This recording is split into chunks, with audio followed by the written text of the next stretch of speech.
നമസ്കാരം. മലയാളി വാർത്തയിലേക്ക് സ്വാഗതം. ചരിത്രം കുറിക്കുകയാണ് ഇന്ത്യ. നിർണായകമായ മറ്റൊരു നീക്കത്തിലേക്ക് നമ്മൾ കടക്കുകയാണ്. വനിതാ സംവരണ നിയമം നടപ്പിലാക്കുന്നതിനായി ഏപ്രിൽ 16, 17, 18 തീയതികളിൽ പാർലമെന്റിന്റെ പ്രത്യേക സമ്മേളനം വിളിച്ചു ചേർക്കുമെന്നും പ്രധാനമന്ത്രി നരേന്ദ്രമോദി. ദശാബ്ദങ്ങൾ നീണ്ട കാത്തിരിപ്പ്. ഈ ഒരു ബില്ല്, വനിതാ സംവരണ നിയമം നടപ്പിലാക്കുക എന്നത് ഒരുപാട് കാത്തിരിപ്പിന്റെ ഒരു ഫലമാണ്. തീർച്ചയായിട്ടും അത് ആ ഒരു കാത്തിരിപ്പിന് അന്ത്യം കുറിക്കാൻ സമയമായി. രാജ്യം ഒരു പുതിയ ചരിത്രം സൃഷ്ടിക്കുന്നതിന് സാക്ഷ്യം വഹിക്കാൻ പോവുകയാണെന്നും പ്രധാനമന്ത്രി പറഞ്ഞു. ഡൽഹിയിലെ വിജ്ഞാൻ ഭവനിൽ നടന്ന നാരി ശക്തി വന്ദൻ സമ്മേളനത്തിൽ സംസാരിക്കുകയാണ് പ്രധാനമന്ത്രി ഇതിന്റെ പ്രാധാന്യത്തെക്കുറിച്ച് വ്യക്തമാക്കിയത്. ഈ ചുവടുവയ്പ് സ്ത്രീകളുടെ ശക്തിക്കും ബഹുമാനത്തിനും സമർപ്പിച്ചിട്ടുള്ളതാണെന്നും രാജ്യത്തിന്റെ ചരിത്രത്തിൽ പാർലമെന്റ് ഒരു പുതിയ അധ്യായം രചിക്കുന്നതിന് അടുത്തെത്തിയിരിക്കുകയാണെന്നും അദ്ദേഹം വ്യക്തമാക്കി. വനിതാ സംവരണ ബില്ലിന്റെ കാര്യത്തിൽ ഇന്ത്യ ഒറ്റക്കെട്ടായി നിലകൊള്ളുന്നുവെന്നും 40 വർഷത്തിന് ശേഷമാണ് ബിൽ വരുന്നതെന്നും ഇത് 2029 നടപ്പിലാക്കണമെന്നും 21ാം നൂറ്റാണ്ടിലെ ഏറ്റവും പ്രധാനപ്പെട്ട തീരുമാനങ്ങളിൽ ഒന്നാണിതെന്നും പ്രധാനമന്ത്രി ചൂണ്ടിക്കാണിച്ചു. 2023 ബിൽ അവതരിപ്പിച്ചപ്പോൾ എല്ലാ പാർട്ടികളും ഏകകണ്ഠേനയാണ് ഇതിനെ പിന്തുണച്ചതെന്ന് പ്രധാനമന്ത്രി വ്യക്തമാക്കി. മാത്രമല്ല 2029 നിയമം നടപ്പിലാക്കണമെന്ന പ്രതിപക്ഷത്തിന്റെ ആവശ്യം അതുകൂടി പരിഗണിച്ചാണ് സഹകരണത്തിലൂടെയും പങ്കാളിത്തത്തിലൂടെയും ബില്ല് പാസാക്കാൻ സർക്കാർ മുൻകൈയെടുത്തത്. ഈ തീരുമാനം ഒരു പുതിയ യുഗത്തിന്റെ തുടക്കമാണെന്നും എല്ലാ രാഷ്ട്രീയ പാർട്ടികളും ഈ പരിശ്രമത്തിൽ അവരുടേതായ രീതിയിൽ സംഭാവന നൽകിയിട്ടുണ്ടെന്നും പ്രധാനമന്ത്രി വ്യക്തമാക്കി.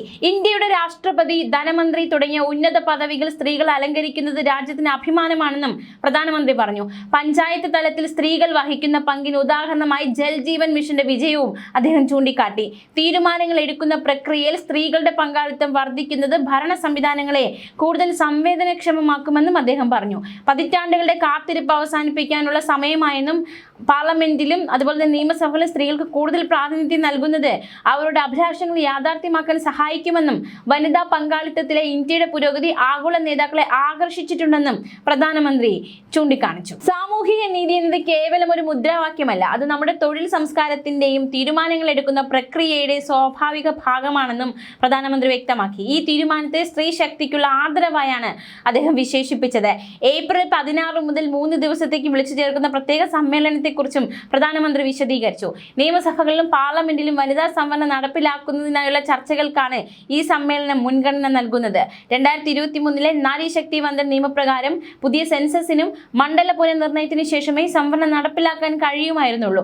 പക്ഷേ സെൻസസ് വൈകുന്ന സാഹചര്യത്തിൽ 2011 സെൻസസ് വിവരങ്ങൾ അടിസ്ഥാനമാക്കി പദ്ധതിയുമായി മുന്നോട്ടു പോകാനാണ് സർക്കാരിന്റെ ലക്ഷ്യം. ഇതിനായി 2 പ്രധാന ഭേദഗതികൾ സർക്കാർ ആസൂത്രണം ചെയ്തിട്ടുമുണ്ട്. വനിതാ സംവരണ ബില്ലിലെ ഭേദഗതിക്ക് പിന്തുണ തേടിക്കൊണ്ട് പ്രധാനമന്ത്രി നരേന്ദ്രമോദി പാർലമെന്റ് അംഗങ്ങൾക്ക് കത്തയച്ചിരുന്നു. നിയമസഭകളിൽ സ്ത്രീകൾക്ക് 3-1 സംവരണമാണ് നിർദ്ദിഷ്ട ഭേദഗതിയിലൂടെ ലക്ഷ്യമിടുന്നത്.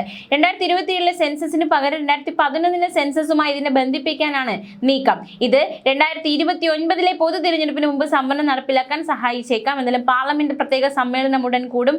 വനിതാ സംവരണ ബിൽ അത് നടപ്പിലാക്കണം, പ്രാവർത്തികമാക്കണം എന്ന ലക്ഷ്യം മുന്നിലുണ്ട്. ഒരു കൈ അകലെ ആ ലക്ഷ്യം നിൽക്കുകയാണ്. ന്യൂസ് ഡെസ്ക് മലയാളി വാർത്ത.